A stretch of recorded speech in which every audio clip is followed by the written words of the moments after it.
Pues resulta que fueron 7 los muertos en Victoria. Esa ciudad que acaba de vivir otra tragedia carcelaria. Al menos 7 personas murieron, 3 de ellos policías. Eso es lo más doloroso, porque estos hombres entran a meter paz, pero dice el refrán, sacar más. Ándale. Quisieron recuperar en ese operativo el control del penal en Tamaulipas, donde por cierto ya han visto fugas, enfrentamientos y preocupación. En días anteriores se notó tensión entre grupos de internos y se sabía que podría haber resistencia y efectivamente detonaciones de arma de fuego que no te las explicas en una cárcel. Mira, por un lado dicen que es una prisión para 1000 invitados y hay 1700. Entonces, empezando por eso. Ahora, en Tamaulipas hemos visto que hasta los tienen como por guetos dentro de las mismas prisiones, ¿no? Según el cártel al que pertenezcan, y se empiezan a dar estos conflictos. Y ahora con la idea de mover a ciertos presos fue cuando se empezó a poner más efervescente todo el ambiente. Sí, hay una película de Mel Gibson, Maten al Gringo, donde sale el interior de una prisión mexicana. Pero es en Veracruz. Es una prisión que existe en Veracruz. Topo Chico. Un pueblito. No, es un pueblito, es una prisión real, así como la vemos en la película.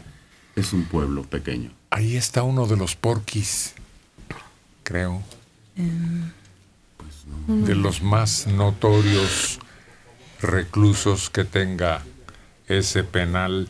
El 23 de marzo, 29 se fugaron de esta cárcel 3 días después de que un incendio provocado por los propios reclusos dejara 3 muertos.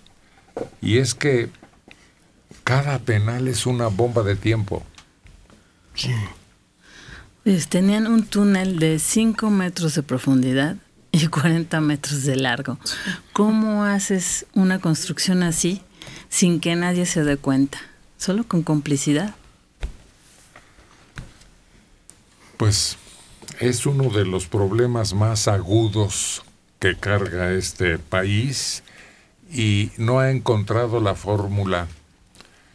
Ahí está el ejemplo de las prisiones gringas de estricta seguridad, pero de una construcción tan novedosa que prácticamente funciona electrónicamente. El ingenio humano no tiene límites y uno de los lugares donde más se manifiesta es en los penales. Hubo un sistema en Auburn, en Estados Unidos, que se llamó el sistema ausburniano, donde los presos no podían hablar, no podían recibir cartas, no podían caminar rápido y siempre tenían que ver hacia el piso. Los marcaba de tal forma que los presos, cuando salían ya en libertad, por su forma de caminar se daban cuenta que había estado en el sistema ausburniano. Estos presos un día llegaron en la Segunda Guerra a pedir voluntarios. A cambio de la libertad podían irse al frente de batalla. Y entonces les explicó, claro, ustedes no reciben noticias del exterior, estamos en guerra. Y empezó a platicar y cuando ya les pidieron hablar, uno de ellos le dijo, estamos en guerra, acabamos de desembarcar en tal lado. Todas las noticias que aún no se daban públicamente lo sabían los presos. ¿Por qué? Un señor que sabía Morse les había enseñado a hablar con Morse y cuando estaban comiendo con los pies se comunicaban. El ingenio humano es extraordinario, no habrá paredes que puedan someterlo. A ver, con los pies, claves Morse, espérame tantito, déjame dudarlo, porque es tan rápido, tan hábil la proyección de la señal que no creo que con los pies nadie pueda transmitir Se necesita la habilidad manual. El dato viene en el libro de criminología de Luis Rodríguez Manzanera. Refútalo tú también, Lo igual refuto, que yo. porque a veces es mi cuate. Lo voy a refutar. No, hay una novela que lo explica, El Cero Infinito, donde los cuates están presos y se supone que empiezan a aprender a comunicarse a través de la pared. Empiezan a pegar. Es una novela interesantísima, sobre todo para los jóvenes. El conde de Montecristo, así fue como logró establecer contacto con su vecino. Pero no De ahí comunicación. nace la historia. No comunicación. Ah, Estoy hablando de que se comunicaban con un lenguaje establecido por ellos, con golpes. puede ser, pero sí golpes telegráficos en clave Morse.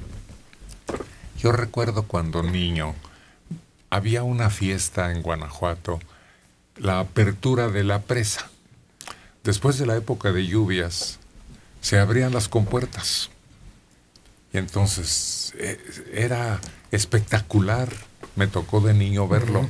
Y la gente a los lados del cerro, en donde se formó aquella presa, llevaba sus canastas con alimentos. Y en determinado momento se daba la señal y varios hombres abrían manualmente las compuertas. Ahí los veía uno. Y se decía que eran presos que estaban ya casi por ser liberados, pero que para 1 año o 2 años que les faltara, les imponían eso que era muy peligroso a cambio de su libertad. Y efectivamente veías a unos fortachones ahí arriesgando la vida, porque abrir esas compuertas de una Sí, presa sí. manualmente, Las de fuga se llaman. Bueno, a mí no me tocó ver los peligrosos, pero sí me tocaba ver a los borrachitos barriendo la calle. Los sacaban y órale, a darle. Eran las esclusas de demasías, las llamaban.